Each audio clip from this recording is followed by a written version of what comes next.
આ અન્ન ક્ષેત્ર જે છે એની વિશાળતા અને ખાસ કરીને એની વ્યાપકતાનો તમને ખ્યાલ આવી જશે આટલી ડીશ જોઈને. આ આટલી ડીશ કેટલા સમયની અંદર ખાલી થઈ જાય? અડધો કલાકની અંદર. વાહ, જોરદાર. સવારથી ને અત્યારમાં 20 વખત આ રોટેટ થઈ ગઈ છે બધી ડીશીસ.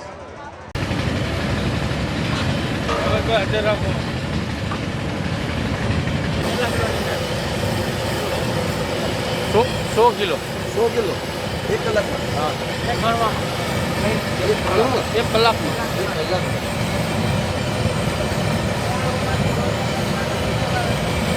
એક ખાણવામાં સમથિંગ 4 થી 5 કિલો. આપનું નામ શું? મહેશભાઈ. તમે ગાંઠિયાની સેવા આપો છો? હા. અને ગાંઠિયા બનાવવાનું એકદમ મશીન થકી આ મશીન 1 કલાકમાં કેટલા બનાવી છે? 100 કિલો. 100 કિલો ગાંઠિયા? હા, બરાબર. અને આજે જે ખાસ કરીને લોટ બાંધવાનું મશીન છે એ કેટલું બની શકે? 100 કિલો ગાંઠિયા બની શકે ને એટલું એ લોટ બાંધી શકે. અમારે 5 દિવસની અંદર ઓછામાં ઓછો આજકાલે 2.5 થી 3 લાખ ઉપર પ્રસાદ લે છે. હા, 2.5 થી 3 લાખ. 3 દિવસથી છે? હા, આ બીજો દિવસ છે. 2 દિવસ છે. 2 દિવસમાં અંદાજે કેટલો હશે? અંદાજે અમારી ગણતરીમાં 1.5 ઉપર તો પહોંચી.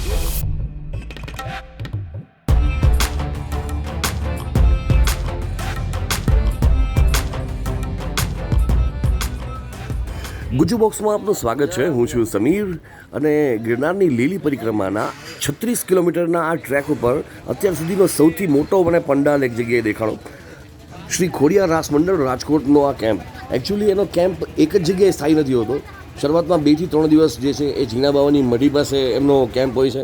અહીંયા જ્યારે લાગલગાટ પુષ્કળ ટ્રાફિક હોય ત્યારે, અને પછી અહીંથી એ કેમ્પ સીધો શિફ્ટ થઈ જાય છે બોરદેવી, અને પછી ત્યાંથી શિફ્ટ થઈ જાય છે ભવનાથની તળેટીએ. એકચ્યુઅલી હવે કેમ્પ્સનો અને એના વિડીયોઝ જે છે હવે અહીંયા આપણે પૂર્ણ કરશું, કારણ કે અત્યાર સુધીમાં જેટલું શૂટ કર્યું હતું એ બધું લાગલગાટ મારે એડિટ કરીને તમારી સાથે ટાઈમ ટુ ટાઈમ શેર કરવાનું હોય. એટલા માટે શૂટનો દોર અહીંયા પૂરો કરી અને આપણે સીધા જતા રહીશું જુનાગઢ.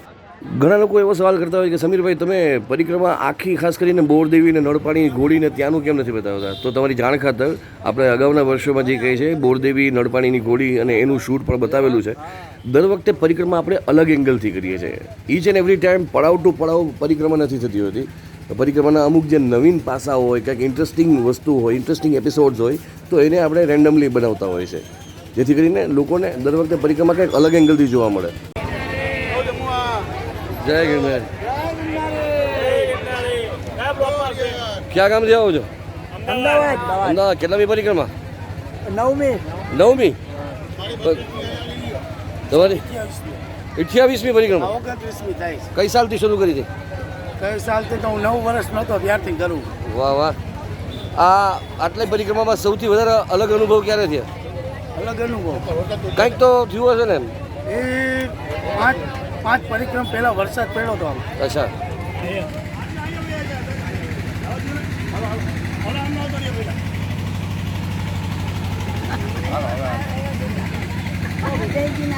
જય ગિરનારી. સો આ મશીન તમે જે જોઈ રહ્યા છો એ રોટી મેકિંગ મશીન છે. કલાકની ઓલમોસ્ટ 5 થી 6 હજાર રોટલીઓ અહીંથી આમાં બને છે. એકચ્યુઅલી અત્યારના ટાઈમ જે છે જમવાનો ઓલમોસ્ટ ટાઈમ પૂરો થઈ ગયો, એટલે હવે જેટલી રોટીઓ બની ગઈ છે હવે સર્વ થશે, અને જેમ જેમ જરૂર પડતી જશે એમ હાથેથી બનતી જશે.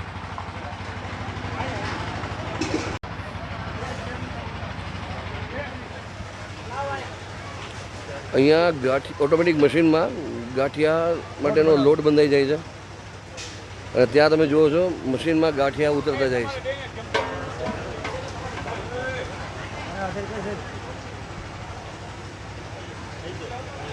અડધું નાખવાનું, કહેવાનું કાંઈ નથી. બસ ચશ્મા કાઢ નાખ.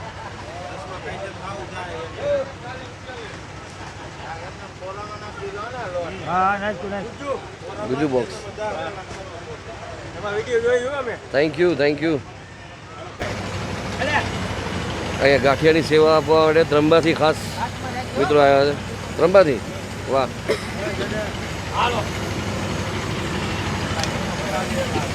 અને આજે જે ખાસ કરીને લોટ બાંધવાનું મશીન છે એ કેટલું બની શકે? 100 કિલો ગાંઠિયા બની શકે ને એટલું લોટ બાંધી દો.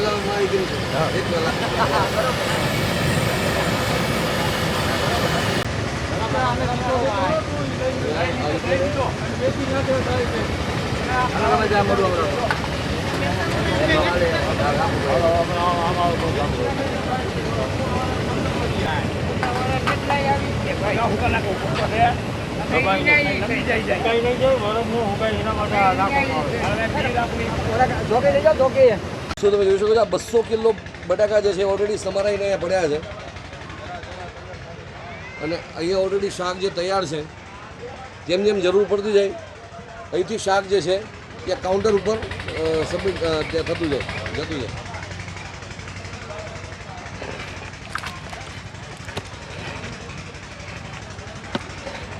આ અંદાજે કેટલા કિલો હશે? આ છે 30 કિલો 20 કિલો 30 કિલો. અને આ ખીચડી માટેનું સાંજે ખીચડી છે અને ખીચડીનું પાણી ઓલરેડી મુકાઈ ગયું છે. ત્યાં ગાંઠિયા બેક ટુ બેક જે છે બની રહ્યા છે એક સાથે સાયમલ્ટેનિયસલી બબે કરવામાં. અહીંયા આખું જંગલનો માહોલ છે, ઝીણા બાવાની મઢીનો આખો વિસ્તાર છે, ઘેઘૂર જંગલ. અને ખાસ તો આ સિંહોનો સ્પેશિયલ ઇલાકો છે. પણ બહુ સારી વાત એ છે કે આવા દિવસો દરમિયાન આગળના એક નક્ષત્રવાળા અને સિંહો જોવા મળ્યા હતા પણ કોઈ સિંહે રંજાડ કરી નથી.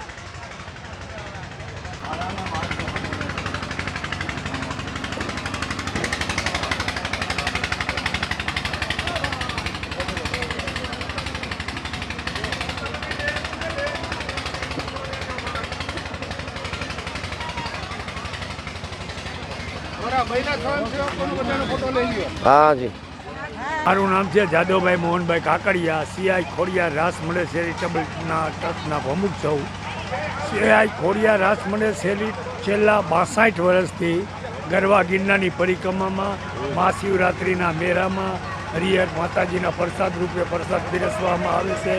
અમને જે દાતાઓ કાચો સીધો આપે છે વર્ષોથી, કોઈ ખીચડી આપે, કોઈ ખાંડ આપે, કોઈ લોટ આપે, કોઈ બટેટાની ગુણી આપે, કોઈ તેલના ડબ્બા આપે, એ લોકો કાચો સીધું અમને આપે. અમે એને અહીં પકાવીને યાત્રાળુને પ્રસાદ રૂપે વર્ષોથી આપવા પરિક્રમા અમારી ચાલી આવે.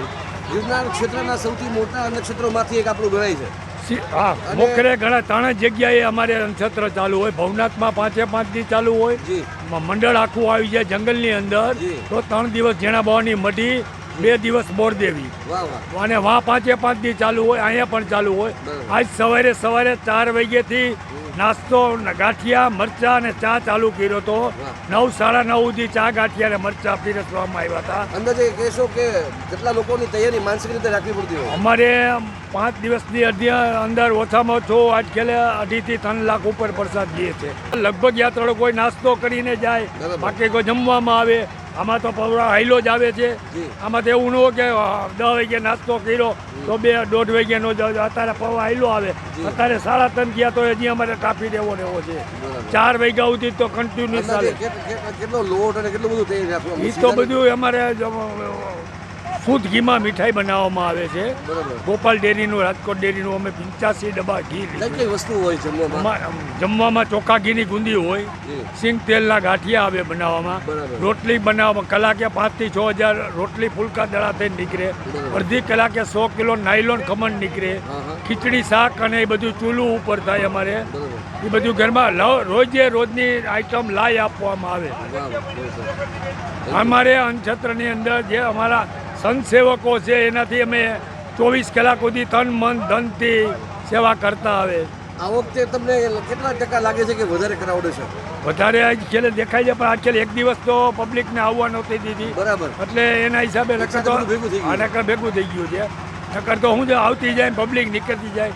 10-8 લાખ માણા થાય તો એકાઈ તો જંગલમાં હમાય નહીં. આજે એમ આવતા જાય એમ નીકળતા જાય. અમારે વર્ષોથી અમે દાતાઓ દાન અમને એવી રીતે અમારે હાથે ખરીદી કરવાની, હાથે રાંધવાનું, હાથે ખવડાવવાનું. અમારે 350 થી 400 માણાનો ટાપ છે. જય ગિરનારી.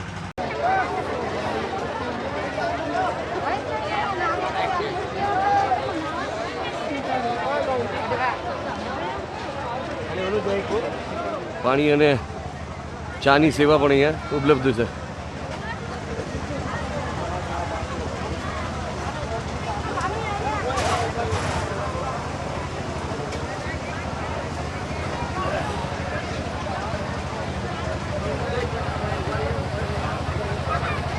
અને આ પેલું ગુરુ શિખર લાગે આ પેલું ગુરુ શિખર લાગે સુદર્શન તળાવ હા, સુદર્શન તળાવ, ભવનાથ તીર્થક્ષેત્ર, બધા આશ્રમો.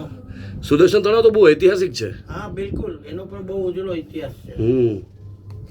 હા એ બિલકુલ એ આપણે ભરતવંશ ગિરનારની- શેષાવન વાળી નહીં એ આપણી આ મેઇન સીડી છે. Main ભરતવંશ સીડી. શેષાવન પેલી બાજુ રહી જાય છે. અચ્છા, જો એ નીચે જટાશંકરની જગ્યા દેખાણી અરે વાહ, જે જૂની સીડી ઉપર ઈ જવાય છે ને હા, હા, આ હા. એ જટાશંકર.